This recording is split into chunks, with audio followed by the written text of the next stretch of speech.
Hi everyone, welcome to Tink Moments. Today I'm going to talk to you about FEs, or fish extenders. That currently is pretty much just a Disney thing. I'm trying to introduce it to other cruise lines, but not successful as of yet, but we'll keep giving it a try. So, you want to know what is an FE. Short answer, an FE is kind of like a Secret Santa at sea. Long answer, well, that's what we're here to talk about. Okay, before we get too far in with all of the fun stuff, I do want to say one thing. That I do know that there are several schools of thought out there on how somebody should participate in an FE. This video is based on my perception of that. If you're watching the video and you're from a different school of thought, please go ahead and leave how you do it in a comment section below. I would love to learn about different ways of approaching the FE, but please remember this is a G-rated video, so keep your comments, let's say keep them Disney. All right, guys, let's go. Okay, with that said and done, let's go ahead and get started. So, FE, what does that mean? Well, FE stands for fish extender. If you take a look at this cabin door, you'll notice off to the side is a metal fish. Well, that metal fish can be found outside of every room on the Disney Wonder and on the Disney Magic. When you go over to the Disney Fantasy and the Disney Dream, you'll be able to find the fish on all the cabins on the starboard side. If you go over to the port side, you're going to be able to find seahorses, unless you're in a concierge. A concierge cabin is going to have a starfish. What were they there for, though? Why are they outside the doors? Well, the Imagineers, when they were designing the Magic, decided that they needed a way to have mail or messages delivered to each cabin. And so that is actually a mailbox for each cabin, so that cast members can bring you notices like when your showtime is, or maybe when your spa appointment is, and such things like that. The extender part of fish extender came from an early Disney Cruise Line cruise, and I'm going to read my notes here, so forgive me for lack of eye contact so I can make sure that I get this history correct. It was most likely on one of Disney Vacation Club member cruises. The first specific mention that I could find was from a 2005 Disney Vacation Cruise member cruise, and this they were discussing a cruise back in 2004, shortly before the fish extender variety of online groups started, notably the ones that are on the disboard.com. There were groups that started to arrange meet and greets, parties, and even some gift exchanges. And some brilliant castaway realized that it would be easier to put something out on the fish so they didn't have to time their schedules for when the people were going to be in the cabin and they would be able to deliver the gifts. FE exchanges have become a much-loved tradition with many Disney cruising families. You can see evidence of this as early as your first night on the cruise. As you walk down the corridors, you'll start to see a variety of different things popping up on the seahorse, the fish, and your starfish. You'll see things like reusable bags, or my IKEA creation here, or I've even got a duct tape cowboy boot that's filled with all the FE goodies here that we made. You can also find ones that people have either gotten patterns from Disboard and places like that, or they've ordered them off of Etsy. You can find them just about anywhere, and all you really need is something that can be out there to be big enough to hold the gifts. The gifts that you will find inside of the fish extenders are just as varied as the fish extenders themselves. And this is where a lot of the ideas of participating in a fish extender group start to vary and heads start to clash. My idea of what I believe an FE is or should be, it comes from the purest magic that is Disney. To really explain that to you, I'm going to have to kind of take a little jar off to the side and have a Tink moment here and explain to you a little bit better of what Disney magic means to me. Okay, this is like take 150 for me. I keep starting this and I keep going way off topic. I am going to put one of the ones that I'm not going to use during the video up on Facebook, because it kind of gets emotional and it's not what I was trying to do for the video. I'm trying to stay upbeat and keep it fun and light. So if you want to see the emotional side, head over to Facebook. But aside from that, I'm going to try to go forward and try and stick to my scripting a little bit better. If you've ever been a receiver of a RAM, or you have given a RAM, which is a random act of magic, then the concept of FEing isn't going to be something that's new to you. Random act of magic is not something that's isolated to Disney property, Disney cruises. It can happen anywhere. If you're out at the store one day and you decide, you know what, I'm going to pay for that person's cup of coffee, that is a random act of magic. If you're in a hurry, you come up and there is a long line of people who have baskets and baskets full, and you have 1 or 2 items, and somebody says, you know what, you go ahead and go ahead of me, then you've been a receiver of a random act of magic. That is basically where I get my idea for FEs. But my family and I started doing something like an FE long before they ever had it on the Disney boat. When we go to the Disney parks, we take one day out of every visit and we make that our random act of magic, or for us it's random act of dusting, rad. Dusting, pixie dust, you get the idea. Anyhow, and we do something special. It can be something small, like going to the parades with a package of 50 glow sticks and handing them out to all the kids. Or we'll go, for example, one time to Magic Kingdom. I had made a happy birthday princess hat, and it was my birthday. I decided I wanted to get the hat signed, and in the afternoon, I took that hat and I found a little happy birthday princess that wasn't so happy, and I asked her if she could take care of it for me because all the characters had signed it and it was really special. So doing things from the heart like that is what I think of when I think of doing the fish extender. It's not about how much you spent on it. It's not about how much you got. It's about thinking about other people and making them feel special too. Okay, getting back to what this all has to do with the whole FE thing. Well, I've overseen the organization and planning for a couple of different FE groups now. And off and on, I am asked, well, what am I supposed to give? Or what is expected of me? And I'll be quite honest with you. There have been more than 1 or 2 negative Nillies out there that have judged people based on what they give, by either how much it cost or how much effort was put into it, how much time was spent making it. And I think that those individuals really have lost the whole meaning behind what the FE is for. Taking part in an FE exchange is a chance to be part of the Disney magic and to make somebody's trip unforgettable. The opportunity of returning to your cabin and seeing that someone has thought of you and left a little bit of pixie dust behind is as close to Christmas morning as you're going to get. And as I have interpreted the FE, the most important recipients are the kiddos.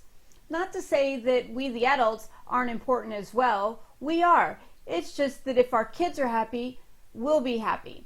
And the kids at heart will be so excited to see something in their FE that they're not going to care how much is there or how much it costs. Okay, here are a few examples of gifts that we have given and that we've received. As you can see, the gifts that you decide to give can be handmade if you're crafty or if you have a good idea for something that you think other cruisers would love, or they can be store-bought.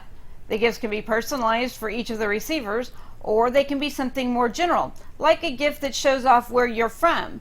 For example, on one of our trips, we had somebody from Australia, and they brought everyone a little koala clip and some sample of Vegemite, which now I can say I've had Vegemite, and I don't ever want to have it again. And there are no wrong gifts or right gifts. You just pick something that is a good representation of you and your family, and that's that. Another topic up for debate is gift tags. Some of the gifts that were delivered to our cabin were personalized with messages from the giver, and they included their name and cabin number, while others were not. So on one hand, there are those who want to have name tags on each of the gifts. That way, they know that they got a gift from everybody that they gave a gift from. and they want to make sure that everybody knows that their gift came from them. While on the flip side of the coin, you have participants that like to keep it more like a secret Santa, and they don't feel the need for recognition. There are no rules stating that you should or you shouldn't include name tags. This one is purely up to you.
The next topic that I get frequent questions about is delivery.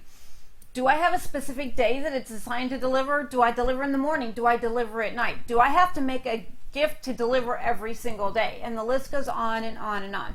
So before you have to ask, I'm going to share the answer that I give them with you.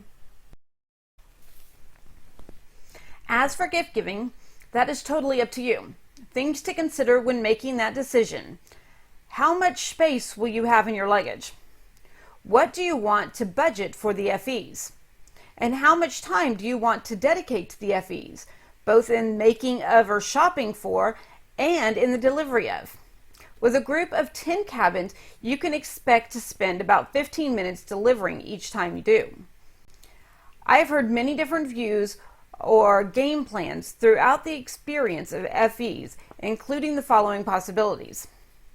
Some families choose to make or deliver one gift per family or cabin. They usually make something that the whole family will enjoy, or they will make something for the adults and something for the kids and deliver them at the same time. Others will choose to make family gifts, adult gifts, and kid gifts. Then they spread out the delivery. And still yet others plan gifts for every day. Personally, our family typically plans for a boarding day gift, a pirate day gift, and then about 3 other days worth of gifts. Basically, what works best for your family is the best choice. Okay, so you know that you want to participate. You know how many gifts that you want to allot time to deliver. You know what you want to make. The question is, who are you going to deliver to? I have heard stories of people that have decided to join and take part in an FE, I should say, and they have decided on their gifts, they've made their gifts, they've gotten their fish extender, they head to the cruise, and they start passing out the gifts to all the different fish extenders that they see around. Unfortunately, every day when they come back to their cabin, there's nothing in their fish extender. What did they do wrong? Well, unfortunately, they forgot to join a discussion group or a Facebook group, which brings us to a completely new topic of debate. The topic of Facebook and Discord, when it comes down to fish extenders or FE groups, is a highly debated topic. And by covering this, I am inviting the attack of trolls. Again, as I said earlier in the video, if you have a difference of opinion, I'm willing to listen and read it, and you might even be able to sway me one way or the other. But please remember, keep it Disney. Please forgive my lack of eye contact again. I have written in the script how I wanted to present this topic, and because there is a lot of debate, I don't want to be emotional one way or the other and try and sway anybody. Over the past 8 years, which is how long FEing has been going on, bad blood has developed between the Discords and Facebook. You're not allowed to talk about Facebook on the Discords because at some point after the FE got started, travel agents and Facebook promoters, in other words, people working to increase visitor counts, were starting groups with the sole purpose to recruit or fish for group members for the Facebook group. The sponsors for the Discord is a large travel agency, and they do not appreciate other travel agents luring the Discord sponsoring travel agencies' potential customers away. As a result, adjustments were made to the rules regulating the participation on the Discords that prohibited discussing Facebook or the promoting of any items for sale. If you were found to be breaking this rule, you were given demerits. If you received enough demerits, your account would be frozen. Well, Facebookers were upset and felt as though they were being singled out, so they have responded with negativity when the Discord has been brought up. So sadly, this has inadvertently forced people into either an either-or situation. If you're on the Discord, you can't share activities that are going on Facebook. And if you're on Facebook, you learn not to bring up the Discords for fear of trolls and haters. I am not here to tell you which group is better. If you're a big Facebooker, then go to the search box on Facebook and search for a group that is usually titled by the date and the ship you're sailing on. Most likely you will have to request to be added to the group. I have not found any groups yet that are public groups. If you like meeting and chatting with people in a setting more like a chat board, then you would feel more comfortable on the Discord. To find your cruise on the Discord, you go to discord.com, then you go to forums. From the forum section, you will find the Disney Cruise Forum, and then locate your cruise by the ship you are on, and then locate your sailing date. I know that sounds kind of difficult. Once you have found the community that is right for you, ask to join their FE group.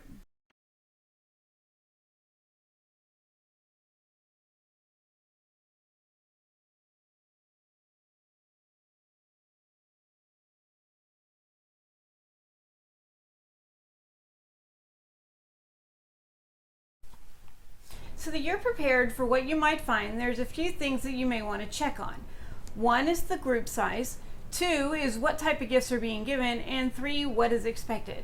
As for the group size, what I mean by that is they can have groups as small as 10, and they can go up from there. There may be a group of 20, a group of 25.